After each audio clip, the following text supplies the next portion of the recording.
he told this joke at some Shabbaton. He was like, happy. He's supposed to be at. Okay, so there was a guy that lived with his mother and his cat like for 40 years, and he just never went anywhere, never did anything, just was his mother and his cat. And his brother finally convinces him that he should go on a 2-week vacation. And he never did anything like that. He never left his mother and his cat. And finally he agrees he's going to go. It's like a really, really big step. So he goes on the vacation, and finally, after a week, he calls his brother to see how mom and the cat are doing. And his brother said the cat fell off the roof and died. So he gets very upset, like he finally goes away after 40 years and the cat died. I mean, and he starts yelling at his brother, like, and how could you tell me like this? It's so insensitive. You don't just tell people that. You have to, like, slowly, you should have told me slowly. You should have said the cat went up on the roof. And then you should have told me that the cat was coming towards the edge of the roof. And then you could tell me that the cat was at the edge of the roof. And then tell me that the cat fell off the roof and the cat died. That's the sensitive way you speak to people. You don't know how to speak to people. And how's mom? And the brother says, and mom went up on the roof. Now, is that a horrible joke? I would never tell such a joke. It's so insensitive. Weird jokes from Y.Y. Jacobson. I know them all. All right, let me see what I have on my list that I wanted to share with you. Also. Okay. In all those personas, if you were, that you were saying, there's probably unique tools for each one of them. There's probably unique tools for how to deal with whatever persona you're holding at the time. You know, if you're in a constant state of dvekas, how to attach that dvekas down to action. And when you're feeling on the edge, how to keep yourself walking straight. And when for each one, there's unique, there's unique tools that probably should be, so that when you see yourself in the cycle between the people, you know kind of how to develop in that phase. Mm-hmm. Yeah, so this is true. So we have to take some more advanced classes, but I think the first thing is just to recognize the state of consciousness, because that's already it's like because we're not identifying. We're already not identifying with the ego. Someone asked. The idea also of Torah Nefesh is it's very therapeutic. The idea is to be able to help people. So part of it is, is recognizing that we have a nefesh elokis, we have a divine soul that's in dvekus with Hashem, that wants to be, that's naturally a piece of Hashem's essence. And this is who we are on a deeper level. That on a deeper level, this is our true identity, a piece of Hashem's essence. And whoever we speak to, every Jewish person that we speak to, they're also a piece of Hashem's essence. And it's just very healing to focus on that. But I think the beginning stage, the first step is really to recognize the bad charata, because just to step out of that is already, it's just a tremendous change. To not waste time doing that. And good charata is doing tshuva. It's life-changing, even in the smallest things, to actually do tshuva rather than just going on and on. But we'll see if we can, next year, or I'll let you know if I find out more advanced information. Yeah, or you can come visit us in Eretz Yisrael. I feel like it's valuable to live in the moment. Like what you're saying is that it's not about a person being always that. It's about sometimes one moment in the day you could be somewhere, but being conscious of that state and being in it, I think it will change the whole day. And it will change even the times when you are in Russia. It's good to notice. It's good to notice when we are. Like me, a Russia Gamor. Oh my goodness. You wish. Because we all go through the feeling of I'm independent, I don't need anybody. I mean, it's like, that feeling of I don't need God, I don't need anybody. So it's good to catch, and then there's, the Rosh Hashanah, where there's different percentages of how much we remember Hashem in any given moment. But I think that the more, like, I always think of the pasuk in the Torah that says, like, being conscious of those moments where Hashem is there and giving us a gift of not slipping up. Like you're saying, Hashem is over our shoulder. Hashem gives us a bracha, and it elevates us, and it elevates our day, and that in the moment creates holiness for us, and like bracha for us in our life. So that's those moments are very inspiring moments. So I feel like in when I'm in Israel, I feel like they're much more real than they are here. They're like fleeting. Living in Eretz Yisrael is a big bracha. We do appreciate it, and we're still alive. That's good. We appreciate being alive, and it is inspiring. It is inspiring. It's our land. It's inspiring. The people are inspiring. Baruch Hashem. Yes, does anyone else have any other comment anyone would like to share? A question. The idea of like how to, like there's a concept that if you build up your ego, you're able to give it away. Like if you have a healthy ego, you can give more.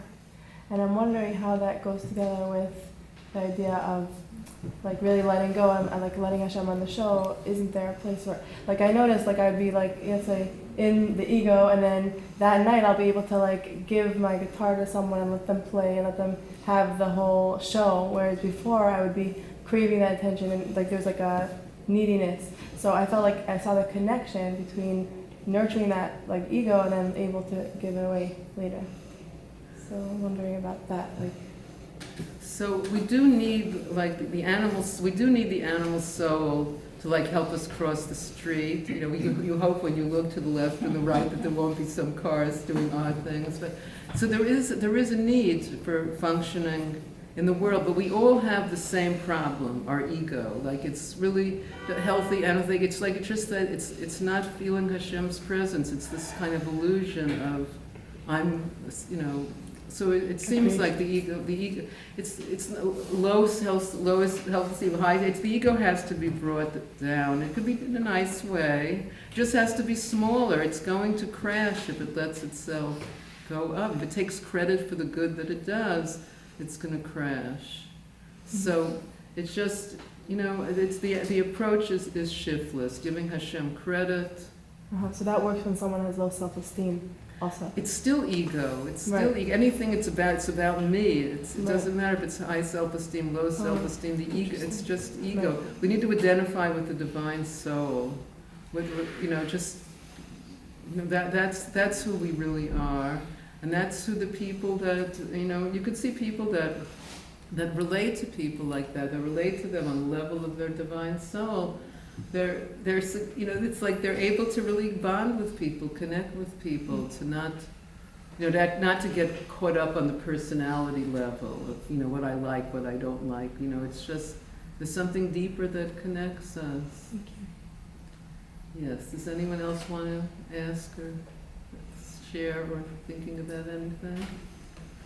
All right, so another thing that I wanted to share, we have time to share, is another idea that I found very interesting. This is something from Yalkut Shmoni that I actually had the schus of hearing both Y.Y. Jacobson teach and Yitzhak Ginsburg teach, and when he gave a seminar in Prague by the grave of the Maharal. And this Yalkut Shmoni I've always found it very interesting, so I'd like to share it with you. So, okay. So I guess they don't say who's asking this question, but it's like kind of youth wants to know, everyone wants to know. The question is, Chota ma ansho? The sinner, what is his punishment?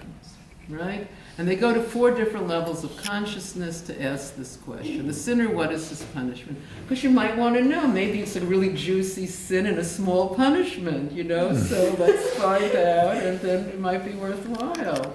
Or it's a really boring sin and a huge punishment, then, maybe I won't do that one. So this is the question, Chota Ma'an Sho, and it's asked to 4 levels of consciousness. The lowest level of consciousness that's asked is Chachma, which is very interesting that Chachma is the lowest. And Chachma answers with a quote from Shlomo HaMelech that negativity pursues the sinner. Like, that sounds kind of like a bummer. Like, who wants to be pursued by negativity? And Shlomo is the wisest of all people, so he represents Chachma, negativity. And so Chachma is like a good shrink. A good shrink can point out that when you do this, it has this negative repercussion. And then you did this again, and it had the same negative repercussion. You just didn't notice. And then you did it again, and it had the same negative repercussion. And so this is the good shrink. Negativity pursues the sinner. I'll make you a little map. This is, you didn't notice, I'll point it out to you. That's how. Okay. So then we go up to a higher level of consciousness. It doesn't say who asked, it just gives the question. Chota Ma'an Sho, the sinner. What is his punishment? The next level of consciousness is Nevuah, prophecy. So for this, they go to Yehezkel, a wonderful prophet, and they ask him this question. His answer is, the sinner will die. Also pretty heavy, doesn't sound that. And why he gives this answer, because for a Navi, life is oneness with God. So if he's not one with God, what's life? It's death to not be one with God. So that's his answer. Okay, so it's not looking too appetizing, right? Go up to another level of consciousness. The next level of consciousness is the Torah. So they ask the Torah, Chota Ma'an Sho, and the Torah says, let him bring an Asham offering. Let him bring a guilt offering, and he'll be atoned for. Okay, so that's, you don't have to have negativity pursue you. You don't have to die. Bring an Asham offering. But bringing an Asham offering, we don't have the base of Mikdash. It's tricky what to do. So they decide this board of inquiry goes up to the 4th level, the highest level, and that's Hashem. So they go to Hashem and ask, and Hashem says, let him do tshuva. So let him do tshuva. He doesn't have to be pursued by negativity. He doesn't have to die. He doesn't have to bring an Asham offering. Just to do tshuva. Okay, so the Alter Rebbe brings in Tanya that if we do, he brings a quote from Gemara Yuma, that if we do tshuva out of fear, the lowest level of tshuva, that intentional transgressions become like mistakes. Because if I knew then what I know now, I wouldn't have done it. So it was a mistake. I just didn't happen to know then what I know now. It was a mistake.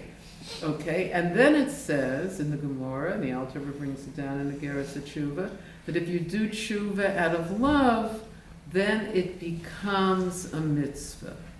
It becomes a catalyst for growth.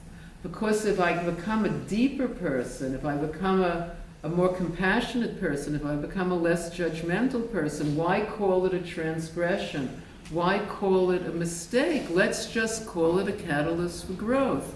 Of course, that does mean that I have to become a deeper person and a more compassionate person and a less judgmental person. But this is the way. This is what the Torah is teaching us. So this is, a very liberating idea that it fits together what we're talking about. That we define it ourselves. We define what it is. We can define it as a transgression. We can define it as a mistake.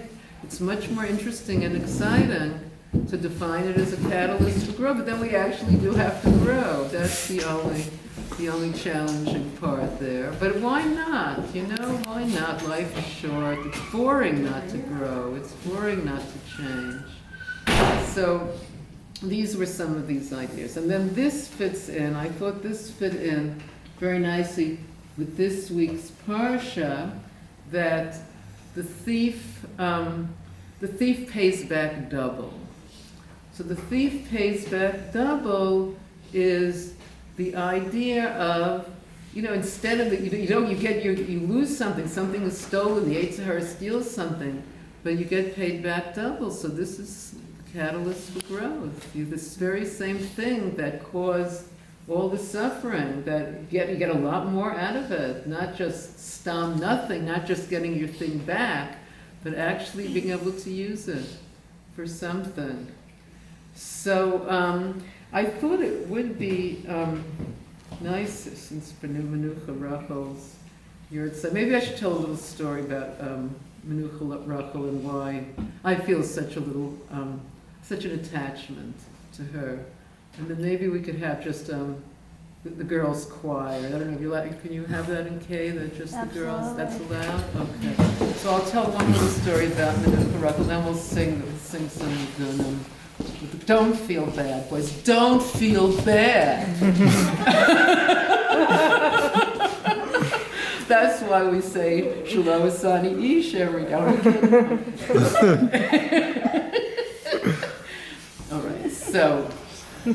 How I first had my close relationship. So many people have heard the story, but in case someone hasn't, we had some very close friends from Russia, a young couple that moved to Hebron when they got out of Russia, and they were able to move to Hebron. And this is how we got very, very involved with Hebron. So my husband wanted to help them, and he set up a moised of, a tax-free moised of help people from Hebron, and this was 14 and a half years ago. He went to a fair in Crown Heights, gave him a very generous donation, but said he wanted to use this money to inspire youth from Crown Heights. So, okay, how do we fit it all together? So the next day already, we had 7 girls from Crown Heights who were ready from the ages 16 to 23, who were ready to go to Hebron and be inspired, and they were also happy to bake a day camp, wash dishes, whatever needed to be done. So they came and they did that, and then what they really wanted to do 14 and a half years ago was clean up the kever of Menucha Rochel, which was an Arab garbage dump at this time. I mean, there was horrible garbage. They'd burned tires, the Arabs had burned tires on the kever. There was horrible garbage. There was a 2-room building, a very old building that had been like this is the ancient cemetery, that had been like with the Chevra Kadisha work. They had no electricity, no water. And these girls were they spent 3 days with gloves. Girls from Crown Heights, when they were like dead rats. I mean, it was horrible, really horrible. They washed down the kever with bleach. And since there was no water and no electricity, it was about, depending how fast you walk, let's say a 10-minute walk to where our friends were living in Tel Rameda. And that's, so they did it in 3 days. It was done. It was clean. The rooms, the building was clean. We were going to open up the International Women's Learning Center at Menucha Rochel's Kever the next day.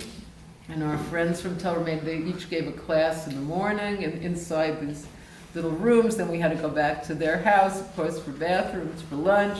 We came back again after lunch, and it was very hot. This was in Tammuz. And there was certainly no fans, and there was no air conditioning.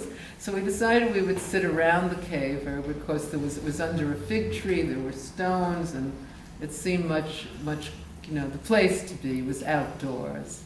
And so I gave my little class there, and then my neighbor Miriam Wolfson, she came. It was her first time there in Hebron. She hitchhiked in, and she was about to give her class. Now, when we were there were 2 soldiers that were about 8 feet above us, like on the street level, who would walk back and forth, but they were kind of looking after us. And Miriam said that before she began, she wanted to teach a story about Rochel Imenu, a song about Rochel Imenu. Because Menucha Rochel, initially her name was going to be Rochel. Rochel was the name in the Alter Rebbe's family. She was the Alter Rebbe's granddaughter, Mittler Rebbe's daughter, and her name was going to be Rochel. Now, not everybody knows this, but Menucha Rochel was born on that Yud Tes Kislev in 1798, when the Alter Rebbe was released. It wasn't like a year later or something. It was that day in 1798, that first Yud Tes Kislev. And they would name her Rochel, but it was such Menuchas HaNefesh to the family that the Alter Rebbe was released that they named her Menucha Rochel. That's where the name comes from.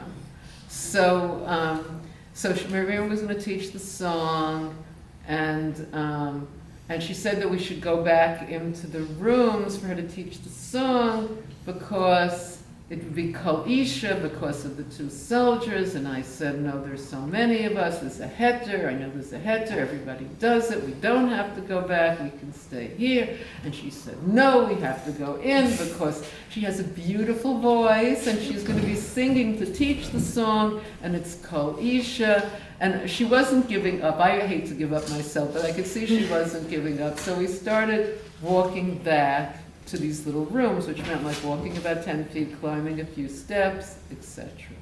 So as we're doing that, and Miriam was still by the cave because it was her first time there, and this was 14 and a half years ago, and she had a Palm Pilot that her husband had given her with Tehillim, and she was very excited. She wanted to say one more kapitel because she came much later than the rest of us. So some of the girls are walking, and then the Arabs start shooting at us. So, you know, it's like it's so loud. You kind of need to be a little more quiet, and the bullets are hitting the ground, and the soldiers are saying, run, run, run. And we run into this stone building, and in the stone building, you're quite safe. The bullets can't go through the stone. But where's Miriam? She's not with us. What's happening? The soldiers were like shooting back, and it's very funny because people's mothers started calling from Crown Heights and no one is going to tell their mother that they're being shot at by Arabs in Hebron, and everyone's, oh, we're fine. Say hello to Miriam, we're hi. So no one, that later people told their mothers, but not during this traumatic moment.